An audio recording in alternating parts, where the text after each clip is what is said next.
کیونکہ اکثر اوقات آپ کو پتہ ہے ہماری مجالس پہ لوگوں کا اعتراض ہوتا ہے کہ ہم اپنی مجالس پہ سرکار رسالت مآب صلی اللہ علیہ وآلہ وسلم کا ذکر نہیں کرتے. ہم ہر وقت علی علی کرتے ہیں، علی کے فضائل پڑھتے ہیں، علی کے قصیدے جی پڑھتے جی ہیں، سلام بلکہ ہم اللہ حقیقت سے انکار کرتے ہیں، فخر کرتے ہیں کہ جی الحمدللہ ہم اس ہستی کا ذکر کرتے ہیں جس نے ساری زندگی اپنی اطاعت مصطفیٰ میں گزاری ہو، حقیقت محمدیہ کو ادراک کیا ہو.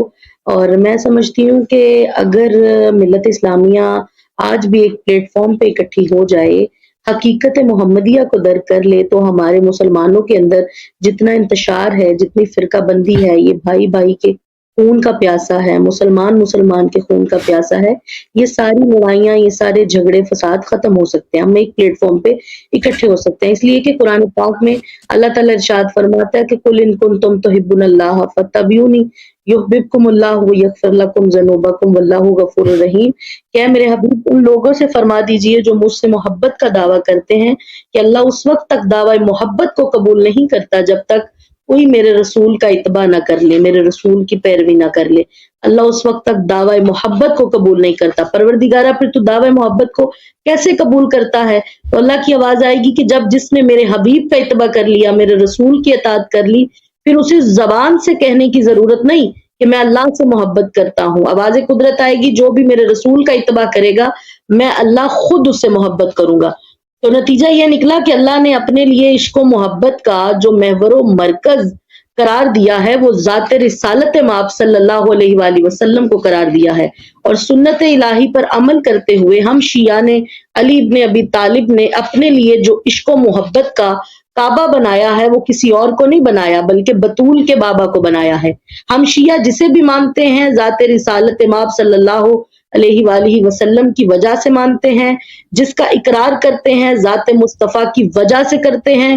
اور ملت اسلامیہ کو اتحاد البین المسلمین کے تحت ہم یہ بتانا چاہتے ہیں کہ جن کا بھی ہم انکار کرتے ہیں وہ بھی ذات رسالت مآب صلی اللہ علیہ وآلہ وسلم کی وجہ سے کرتے. کیوں؟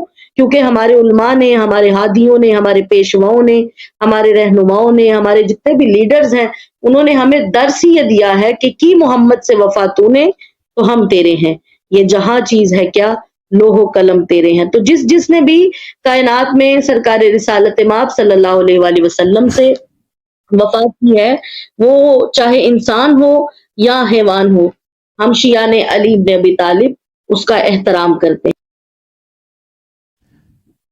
جی سسٹر، اللہ آپ کو جزائے خیر دے. کال ان کی کٹ گئی میرے خیال میں.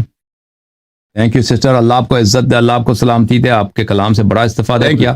اب ہمارے پاس ہمارے ذاکرہ بیان پھر آئی گئی ہیں، ان کو لے کے آتے ہیں انشاءاللہ. مختصراً ان کے ساتھ گفتگو ہوگی تو اس کے بعد انشاءاللہ تبارک مزید کال ہو دیں گے. السلام علیکم. علیکم السلام ورحمۃ اللہ وبرکاتہ. علیکم السلام. بیان خیریت سے انشاءاللہ؟ جی حسن جی الحمدللہ، آپ بتائیں آپ خیر وفیت سے ہیں حسن بھائی؟ اللہ تعالیٰ آپ کو عزت دے. Thank you sister.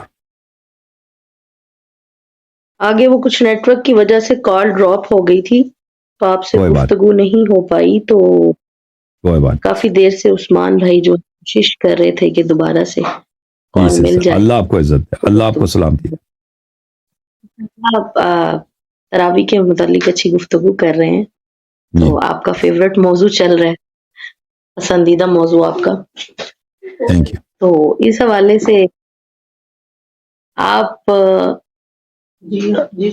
آپ سے میں خلافت کے حوالے سے کچھ دو چار سوالات کرنا چاہوں گی. دو چار جو کہ سوالات نہیں اکثر- سسٹر، ایک سوال کر رہے ہیں، ایک سوال کر رہے ہیں. اللہ آپ کو جزائے خیر دے، کیونکہ آپ خود ماشاءاللہ اہل تحقیق ہیں تو ہم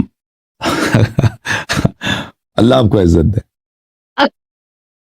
ہمارے سے یہ سوالات ہوتے ہیں اور بہت زیادہ یہ سوالات کیے جی. جاتے ہیں کہ جو باغ فدق بی بی کا حق تھا بی بی دربار سسٹر. میں لینے کے لیے گئیں، یہ جب جناب امیر المومنین علی علیہ السلام کی ظاہری خلافت کا دور آیا، وہ علی جس نے خیبر فتح کیا، خندق کو فتح کیا، احد کو فتح کیا، جس کی وجہ سے اسلام مارز وجود میں آیا، جن کی وجہ سے اسلام کو بلندی ملی، تو پھر ایک باغ فدق کیوں نہ مل سکا جناب امیر المومنین اور تمام ائمہ کے دور میں؟ یہ واپس کیوں نہیں ملا؟ یہاں پہ اہل سنت والجماعت ہم سے بہت سارے سوالات تو کرتے ہیں. اس کے جواب کے یہ ایک ہیں یہاں اس بات کے جواب ہے کہ مثلا کہ کیوں امیر المؤمنین علیہ السلام نے فدق واپس نہیں لے کے دیا اپنے حضرت فاطمہ زہرا سلام اللہ علیہ کے وارثین کو.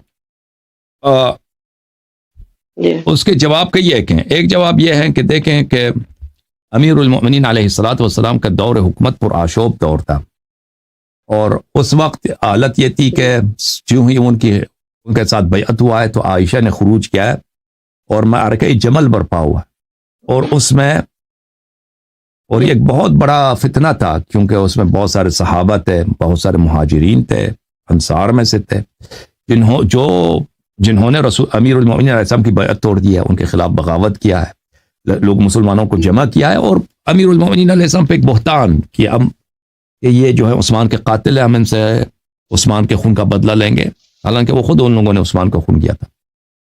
اور پھر اسی وقت جب یہ جمل کا چل رہا تھا اسی وقت معاویہ بھی بغاوت کی حالت میں تھا. اس طرح نہیں تھا کہ معاویہ نے بعد میں بغاوت کی، معاویہ شروع ہی سے بغاوت کی حالت میں تھا. تو یہ پھر جب جمل والوں کو شکست ہوئی، پھر معاویہ کے ساتھ جو بغاوت کی حالت میں تھا اس کے ساتھ جنگیں شروع ہوئی ہیں، اور پھر خوارج کا ظہور ہوا ہے، اور پھر معاویہ کے غارات کا سلسلہ تھا کہ وہ کم لوگوں کو پتہ ہے. غارت عربی زبان کا لفظ ہے، اس ریڈز کو بولتے ہیں، انگلش ریڈ بولتے ہیں، اردو زبان میں بھی غارت بولتے ہیں، لیکن وہ اس طرح استعمال نہیں ہوتا جیسے عربی میں استعمال ہوتا ہے. عربی میں غارت اس کو بولتے ہیں کہ آپ اچانک کسی علاقے پہ حملہ کریں اور اس کو لوٹ لیں، اس کو بولتے ہیں غارت کرنا. غارت کس کو بولتے ہیں؟ غارت اس کو بولتے ہیں کہ مثلا 10-20 مسلح آدمی آ جائیں، کسی گاؤں پہ حملہ کریں، وہاں قتل کریں اور وہاں پہ لوگوں کو قتل کریں، ان کے مال وغیرہ اٹھا کے لے جائیں. تو معاویہ کا طریقہ کار یہ تھا کہ اس نے مختلف فوجی دستے بنائے تھے، اور اس میں اس کے کمانڈر بھی صحابہ والے ہوتے تھے. کمانڈر بھی اس کے کون ہوتے تھے؟ صحابہ کرام. ان کا کام کیا تھا؟ یہ امیر المؤمنین علیہ الصلوۃ والسلام کے قلمرو میں ان کی ماتحت علاقے میں جاتے تھے، مختلف قبیلوں پہ. ان کو کام ہی نہیں تھا کہ یہ قبیلہ امیر المؤمنین علیہ السلام کے ساتھ ہے یا نہیں ہے، اس پہ حملہ کرتے تھے، مردوں کو قتل کرتے تھے، عورتوں کو یا قتل کرتے تھے یا ان کے ساتھ زنا کرتے تھے، اور ان کا جو مویشی وغیرہ ان کو بھی فنا کر دیتے تھے، اپنے ساتھ نہیں اٹھا کے لے جاتے تھے، قتل کرتے تھے. اس طرح ایک دہشت گردی کا سلسلہ معاویہ نے، سب سے پہلا دہشت گرد اسلام میں جو شروع ہوا ہے نا، یہ البتہ سعد بن عبادہ کے قتل کے بعد جو بڑے پیمانے پہ دہشت گردی کیا ہے، اور دہشت گرد گروپس کو اس نے فنڈز دیے، کون ہے؟ معاویہ. تو یہ ریڈ کرتے تھے. تو اور ان کا کام یہی تھا کہ وہ مسلح افراد تھے، مثلا 50 سوار 100 آدمی کا ایک چھوٹا سا دستہ ہوتا تھا. اب قبائل تو رہتے ہیں مختلف علاقوں میں، ان کے پاس اسلحہ نہیں ہوتا، وہ لڑنے کی تیاری تو نہیں ہوتی ان میں، رات کی تاریکی میں حملہ کرتے تھے، ان کو قتل کرتے تھے، پھر دوسری جگہ جاتے. تو حالات اس طرح پراشوب تھے. تو ان حالات میں پھر امیر المؤمنین علیہ الصلوۃ والسلام کی حکومت کبھی مستقر نہیں ہوئی، پھر وہ جنگی کی حالت میں شہید ہو گئے. وہ معاویہ سے جنگ کی تیاری کر رہے تھے کہ جب ان کی شہادت ہوئی ہے. تو اس حالت میں ان سے یہ توقع کرنا کہ وہ فدق انہوں نے کیوں واپس نہیں لیا، تو اس کا جواب بڑا واضح ہے. ان کی حکومت ایک پراشوب حکومت تھی، اور ان کا دور حکومت اس طرح نہیں تھا کہ وہ حالات میں مسلط تھے اور پوری جو لوگ ان کی اطاعت کر رہے تھے، اور سب کچھ اگر وہ چاہتے تھے ہو سکتا تھا. تو اس طرح حالات نہیں تھے، ایک بہت جو سچویشن تھی وہاں پہ اس طرح تھی. دوسری بات یہ ہے کہ امیر المؤمنین علیہ الصلوۃ والسلام کا اپنا خطبہ ہے. میں نے کل، اگر جو لوگوں نے کل دیکھا ہے میرے پروگرام کو، کہ وہ اپنے خطبے میں فرماتے ہیں کہ مجھ سے پہلے جو وہ روضہ کافی کی جلد نمبر 8 میں، کہ مجھ سے پہلے جو خلفاء تھے وہ کیا کرتے تھے، انہوں نے بہت سارے کام کیے ہیں کہ انہوں نے رسول پاک صلی اللہ علیہ وسلم کی مخالفت کی ہے،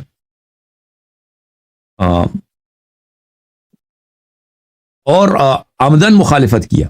اور اگر میں چاہوں، یہ خطبہ یہ ہے روضہ کافی میں، رسول پاک جلد نمبر 8 کافی کی صفحہ نمبر 53 میں یہ خطبہ، صفحہ نمبر 58 میں یہ خطبہ شروع ہو جاتا ہے، حدیث نمبر 21.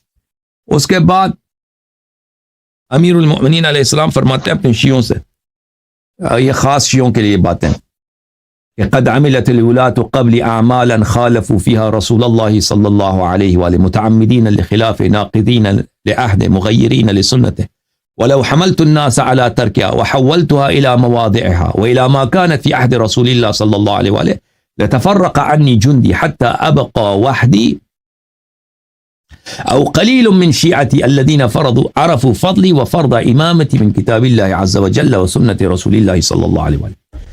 مجھ سے پہلے جو خلفاء انہوں نے بہت سارے غلط کام کیے ہیں اور انہوں نے عمدن پیغمبر صلی اللہ علیہ وآلہ وسلم کی سنت کو توڑا ہے اور عمدن ان کے وصیتوں کو پامال کیا ہے. اور اگر میں ان کے اعمال کو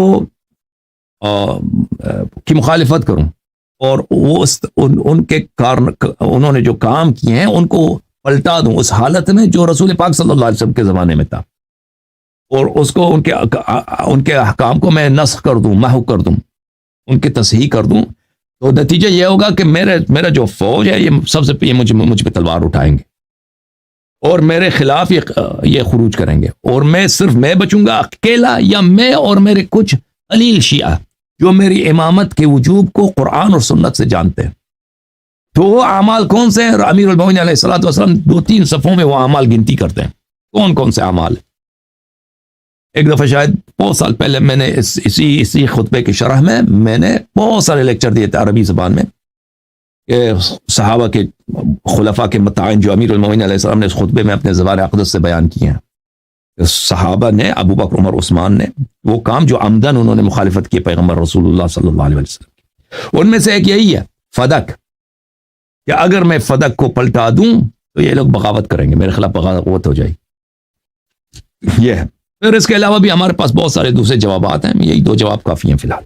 تھینک یو میرے سسٹر، اللہ آپ کو جزائے خیر دے، اللہ آپ کو عزت دے. مدیحہ سسٹر شاید ان کی کال پھر کٹ گئی ہے. Thank you.